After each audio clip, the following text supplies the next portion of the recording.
tried to do a lot of humor-based stuff, and they just weren't funny. And I said that at a production meeting. You guys just aren't funny. But they, refused to believe that. They thought they were, Richard Pryor dipped in George Carlin. But they weren't funny. Case in point, there was a skit where Ed Ferrara, doing that Jim Ross impersonation, Oklahoma, got a jar of barbecue sauce and poured it down Medusa's cleavage. And I was supposed to think that that was uproariously funny. It wasn't funny at all. It was lascivious, but not in a sexy way, just in kind of a dirty way. And that was typical of some of the stuff that passed for humor on those shows, like Viagra on a pole, Judy Bagwell on a forklift. I mean, my God, and I don't want to rip like just Vince and Ed because, they did some good stuff too, but when they were in New York, they had an editor. And I think everything they did after they left New York proved they needed an editor.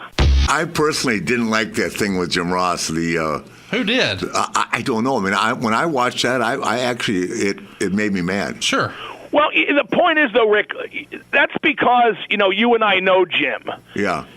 Although I know him a lot better now than I did then. In fact, I'm not proud to say there were a few off-the-cuff remarks I made, not on TV, but on the 900 number that I would take back now, years later, knowing Jim to be the great person he is. I've been on his podcast, and he's the greatest wrestling announcer in history, bar none. And by the way, still should be doing it somewhere. I can't believe he's not. But the point of it is, it just wasn't funny. Well, but I just don't. There's no. If you do stuff that's humor-based, it has to be funny because nothing's worse than something that's supposed to be funny that falls flat. That is just a channel changer, whether it's sitcom, a radio show, wrestling, whatever. Well, not only that, my take on that, though, was, Mark, first of all, when you have a situation like Bell's palsy, it's a very realistic, very sensitive issue, I'm sure, right? Sure. And how many tickets did they sell? By making fun of it. By him going out there and making fun of Jim Not Ross. one. And to be fair, I mean, it was just terrible. They pulled back on the Bell's palsy imitation after a couple shows, if memory serves. Well, it was just terrible. I mean, I can remember looking at Iron and saying, this is like so embarrassing to be part of this. Over after they were coming off the hot ratings on Monday Night Raw, and now they're coming to Nitro, which is now on the losing side for the first time in a while. Was that something everybody was looking forward to, or were people worried about their spot, or what do you recall about that specifically? My self-preservation kicked in. I wondered if they would keep me on TV, and they did, probably much to their regret. But well, here's something strange from when Vince and Ed came over. I actually was the guy who broke the news to Chris Jericho, who I talked to a lot back then and still do occasionally today. And I told him that, hey, did you hear Russo and Ferrara are coming to WCW? And he couldn't believe it. And he said that they had done very well by him creatively, and he thought they were a big loss. And among the guys working for WCW, Jericho, of course, was with WWE at that point, but among the guys working for WCW, nobody was sure what to think because these guys had, a great rep for what they had accomplished with the Attitude Era in WWE, but everybody kind of knew that McMahon was the editor. Everybody kind of knew that, and nobody was sure exactly how much creative control Vince and Ed would have once they got there.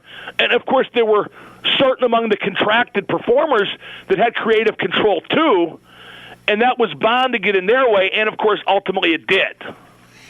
Yeah, I still find it hard, and I wasn't as aware of this. I'm sure I heard you and I talk about it, and when they got there, it was a big deal, I guess, but I don't think that anybody has ever booked for Vince McMahon back in that time frame. I mean, you've got Hunter who can think, you got Sean who can work and think. Right? We had a three-man announce team of me, Schiavone, and Hudson. And there was a situation where there was a cage match, and somehow Russo wound up in the cage with Goldberg. And Goldberg kicked his ass and stripped him, to his waist, and Hudson and Schiavone made fun of Russo's physique, and I said, no. Mr. Russo won Mr. Olympia, super thin division, when the competition was held in New York and, whatever. Just some stuff to try to put him over because I was, ostensibly the heel announcer. Well, the next week we got the scripts, and the scripts called for all three announcers to work without their shirts. Oh, that's right. I remember that. Yeah. Okay, and I said at the production meeting, why would Vince Russo make me? Because Russo was the boss on TV too, right? Right. Why would Russo make me work without a shirt? I aided his cause. I spoke for him when that incident occurred. And Bischoff goes, he's a mean bastard. He's going to do whatever he wants. And I go, well, I'm not doing it.